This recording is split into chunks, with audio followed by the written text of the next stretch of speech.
My name is Ajay Cooper. I'm a second year for the Masters in the Conservation of Archaeological and Museum Objects here at Durham University, and I'm actually on my second year professional placement, and that's also here in the Department of Archaeology.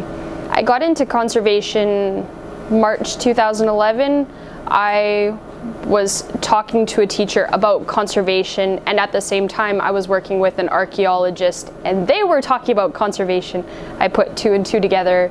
Durham being an archaeological conservation program, it's natural that I ended up here. The reason why I chose the MA in Durham is because I wanted to get a broader perspective of conservation outside of Canada.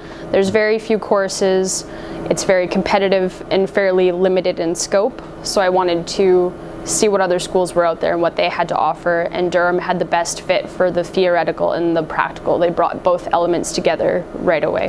One of the highlights in my first year in my MA for conservation was just learning a completely different system of academics.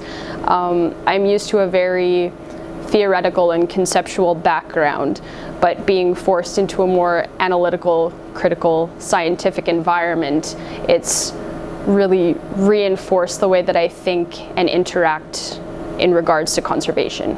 One of my favorite modules from the first year is the conservation theory module. It highlights all the different materials that you will encounter within conservation. It highlights the degradation processes, decay processes, and it also reiterates how you reinforce, strengthen, stabilize those materials when you come across them in conservation.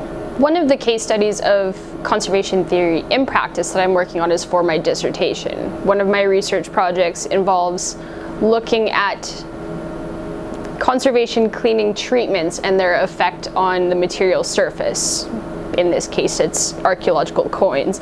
And it's interesting to see that the values that the conservators uphold aren't always met when they choose and implement certain treatments on objects. And for example, glass fiber bristle brushes would be one of them. It's considered a safe method for cleaning coins in archaeological work, but a lot of people don't realize how many fibers are left behind at the end, which causes kind of an issue or dilemma. Ultimately, what's left behind by a glass fiber bristle brush is the glass fibers that have broken off from the brush itself, and they've been embedded within the surface of corrosion and dirt concretions on archaeological coins. So they're really small, the fibers. You can't necessarily see them with the naked eye, but if you go in with like a scanning electron microscope, for example, 40 or 180 times magnification, they will be right there for you to see. In terms of damage to the object, it's hard to quantify because the glass fibers are really effective at taking off dirt and corrosion. I think the problem is more so whether conservators are aware of how much they leave behind if they don't thoroughly rinse some of their archaeological finds. This unsigned, probably mid-19th to early 20th century box is made of paper, it's made of wood, and inside it holds a metal object.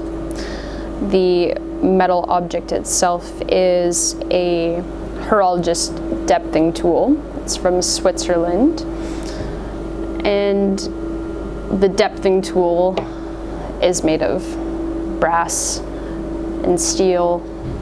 The interior of the box is just a textile lining. I've used FTIR on it, and it's turned out to be proteinaceous silk right here, and the rest is a cellulosic base material.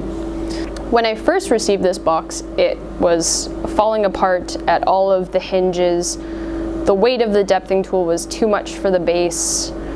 The only thing that was keeping it together was this latch right here.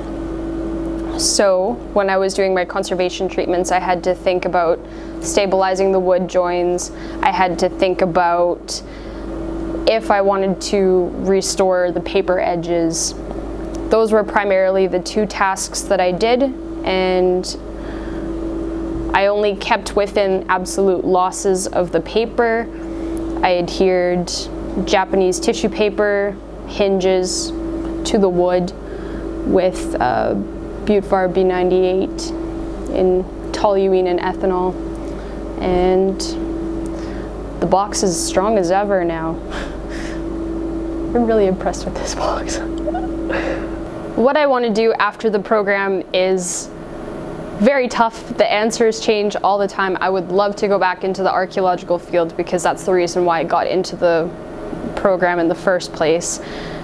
However, being in this course, you realize how many options are open to you, and it's just a matter of finding out whether you want to stay in a museum, be content as a conservator, or if you want to kind of look outside the box and move beyond the scope of conservation into the broader archaeological museum world.